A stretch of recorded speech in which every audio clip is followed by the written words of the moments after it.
There are two kinds of people in this world. The people who fail to do what they know they should, and those who keep doing things they know they shouldn't. Guess what? You're both. Hi, I'm your host, life and business coach, Marcy Barker, aka your loving kick in the pants. In this podcast, I'll teach you the 6 steps of my accountability code that will help you wake up with clarity and show up with aligned action steps that make follow through easy and peaceful. All right, let's jump in. Hello, my beautiful people. I am here with my lovely client, Lisa. How are you today? Great. How are you? Are you nervous? Nope. Okay, good. These podcasts have been so awesome. And I'm excited to highlight your story because I love how vulnerable you are and I love how strong you are and how they are so married perfectly. So before we get started, tell us a little bit about yourself and your stage of life.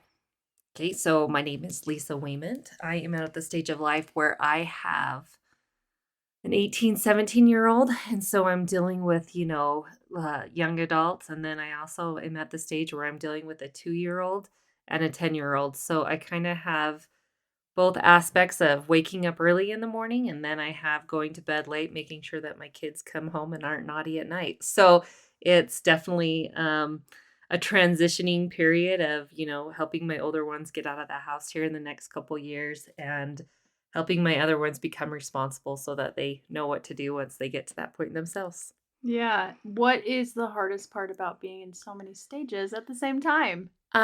Knowing that I am also in my own stage and am Oh. coming into my own. And so it's hard because I want to teach them so many things, but I also know that I may not be ready to do that because I haven't learned it myself. So sometimes as a mom, I think you want all the answers. And I'm at a place in my life where I don't have them yet because those are things that I also am working on. And so I try to help them as I'm learning those things to kind of go through the same processes that I am and learn how to work with their higher power, how to figure out what they really want, and how maybe I can't ever give them the answer, that maybe it's something they just have to find out for themselves. So I really hope that I'm raising my kids to be able to be self-reliant, to be able to know and how to look for answers within themselves and feel comfortable with that, which is something that until the later years of my adult life, I never have been. You just summed up vulnerability and strength all in one. I'm so excited. Listeners, buckle up because you're going to get a lot of gold nuggets out of this. So, okay, tell everybody how you first heard about me, what made you interested in the accountability code. So I actually didn't know about the accountability code. I only knew about you being a fitness instructor. And I had heard from my friend Andrea that she had had a great experience.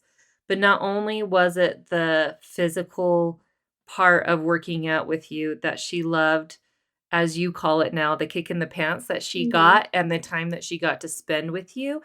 It, for her, was something that she holds on to and that was really important to her, and that was a time in her life that she really cherished. So that was something that I wanted to have with you personally, is moments where I felt a connection and that we could build on something that would help me progress in the ways that I needed to currently in my life. So I knew at the time I connected with you that I needed you in my life. I just didn't know how that would be. Yeah, I love that because we had a few touch points before we actually signed on the dotted line. And looking back, I was in a much better place when you actually signed because I was going through a lot with my own business and endeavors I was working on. And it's just so beautiful how everything has come together. And we're like just at the beginning. It's like good and bad news. And it's like we have so much to go from here. So to get started, was there a specific wake up and show up moment for you in the last 5 or 6 months we've been working together? Just signing up, I think for anyone, not only me, is the fact that you're finally waking up and showing up for yourself. And so I think taking that initial step, I've never realized the value of money when it comes to um, giving someone money to help benefit yourself. and how that actually improves you. Really, how you're investing in your future, in yourself, and the importance of who you are. And as a mom and as someone who we struggled for the first little bit in marriage and being our own business owners with my husband's business and whatnot, I just always figured out how to do it myself. Mm. I knew I could do it myself. And then as I've gotten older, it's like that was never the plan God had for me, was to do this life by myself. It was meant for me to do it with others Mhm. and for me to strengthen them and for them to strengthen me. I love that. And you do have a really strong support system. And it's because you're willing to be vulnerable and ask for help and share that. And I love that. What would you say to the people who maybe feel like they don't have a support? Where would be a good place for them to start? Ground zero.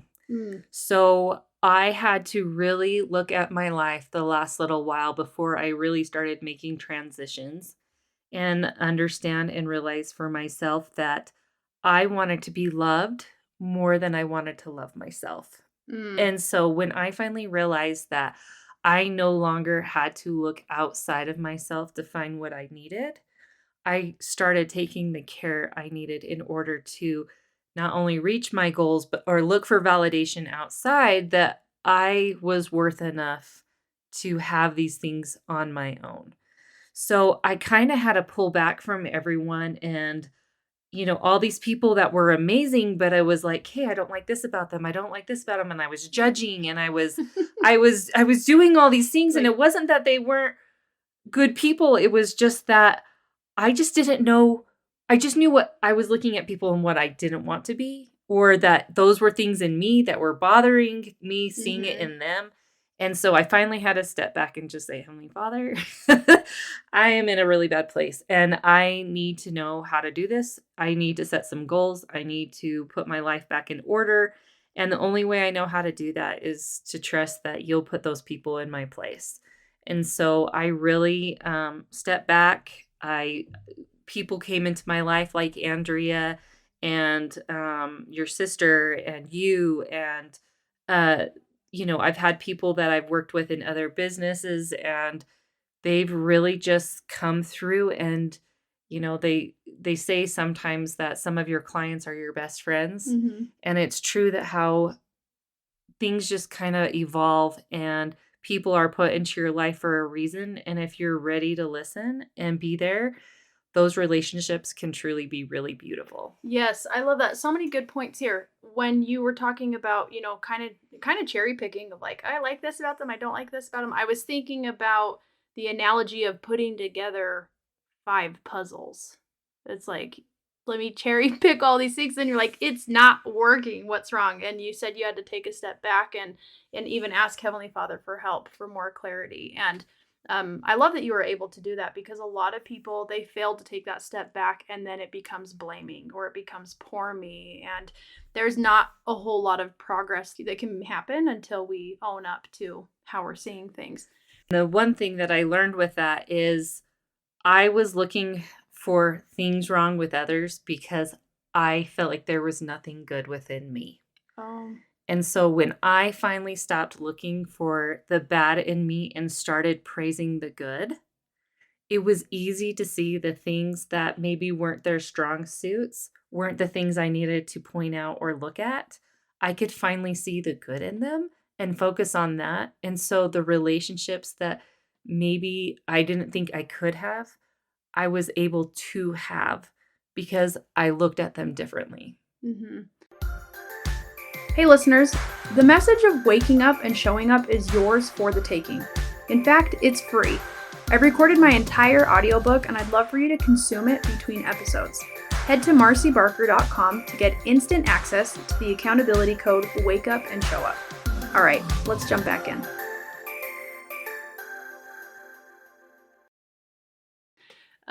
Another point of clarity that came to mind as you were speaking was talking about how clients become some of your best friends. And wouldn't it be so crazy or interesting to be like, "Hey, I like you. I want you to be my friend, but we need to have a conversation first." Like set the intention just like you do with a client. It's like, "Hey, let's meet, let's talk, let's see if we're a right fit."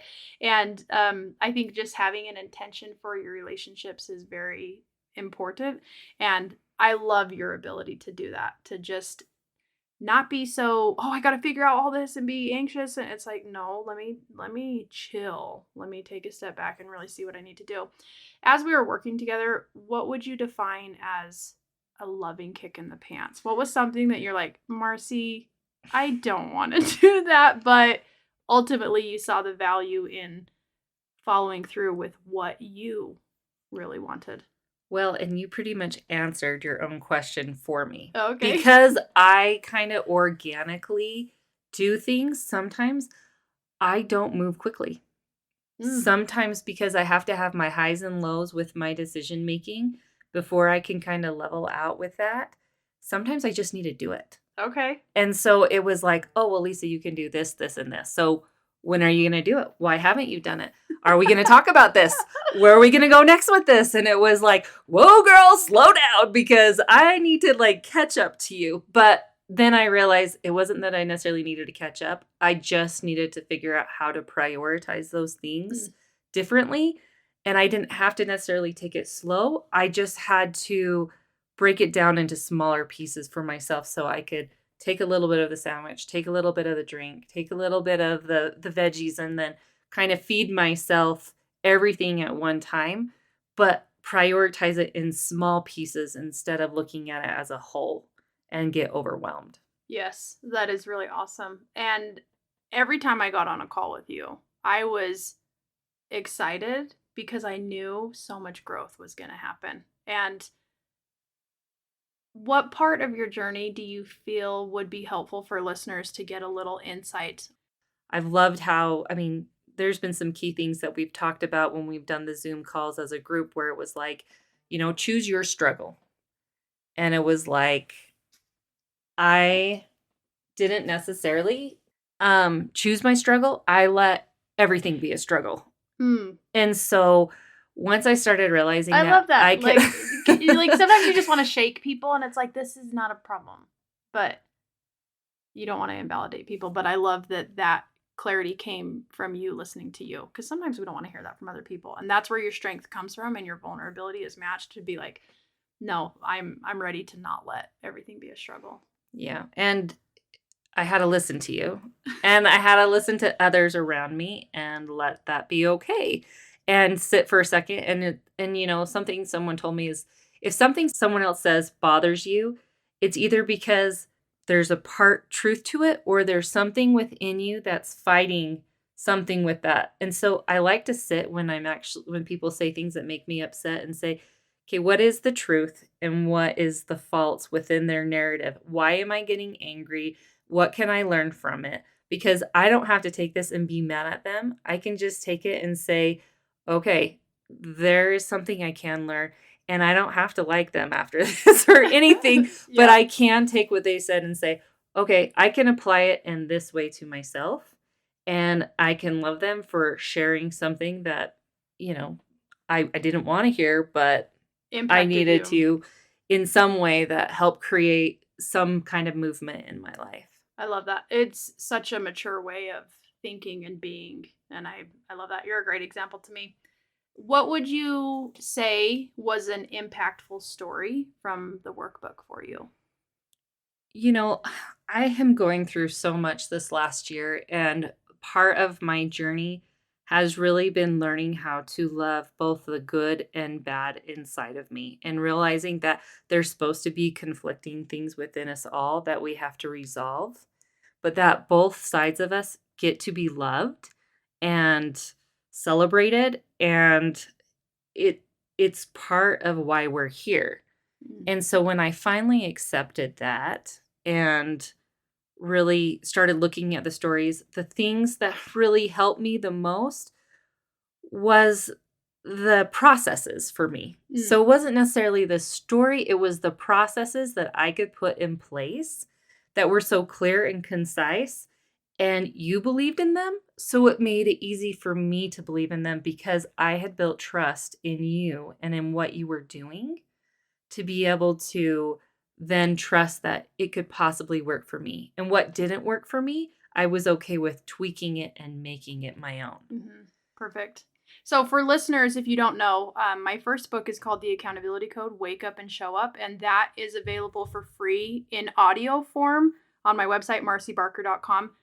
But the workbook that accompanies the program is what Lisa is referring to. In the workbook, I share a story from my book and I teach a concept, and then there is a how to step by step process for applying that to your life.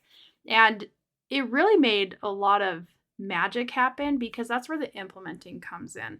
So, having been through the accountability code and being at the celebratory retreat, what would you say is something you've become really good at implementing in your life?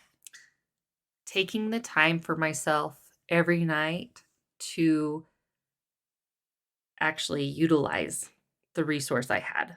Mhm. And so even after this, I believe I will go back and use the workbook because I believe there'll be things I'll need to touch on again. Yes. And I think as I take the time and tab it out that this is what this is about for me. This is what this is about for me. When I'm starting to struggle and fall back into my old patterns, I will be able to turn to that and say, okay, this worked for me before. I need to pull this back out and I need to read it again.